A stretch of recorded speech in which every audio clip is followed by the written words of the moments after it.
இன்றைக்கு எடப்பாடி டெல்லியில் அடிமை, டெல்லிக்கு அடிமை, பாரதிய ஜனதாவுக்கு அடிமைன்னு. நாங்க எப்பொழுதும் யாருக்கும் அடிமை இல்ல. என்றைக்கும் அனைத்து இந்திய அண்ணா திராவிட முன்னேற்ற கழகம் உழைக்கின்ற உழைப்புக்கு நம்பி இருக்கின்ற கட்சி. மக்களுக்கு நிறைய திட்டங்களை கொடுத்து, நன்மைகளை கொடுத்து, அதன் மூலமாக மக்களுடைய ஆதரவை பெற்ற இயக்கம் அண்ணா திமுக இயக்கம், அண்ணா திமுக அரசாங்கம். உங்க கட்சி அப்படி அல்ல. இன்றைக்கு சட்டமன்ற தேர்தல் நடைபெறுகின்ற ஒரு காலகட்டத்தில் திமுக காங்கிரஸ் கூட்டணி வச்சது. அந்த காலகட்டத்தில் அறிவாலயத்தில் முதல் மாடியில ரெய்டு, தரைதளத்தில் கூட்டணி பேச்சுவார்த்தை. காங்கிரஸ் கட்சியை சேர்ந்த மிரட்டி திராவிட முன்னேற்ற கழகத்தை அடிமைப்படுத்தி தேர்தலில் கூட்டணி வைத்தீங்க. நீங்க தாங்க காங்கிரசுக்கு அடிமை.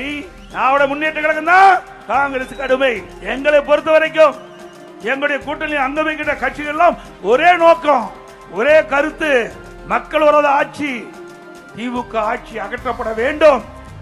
அப்படி ஒத்த கருத்துடைய கட்சிகள் எல்லாம் இன்னைக்கு ஒன்றாக இணைந்திருக்கின்றது.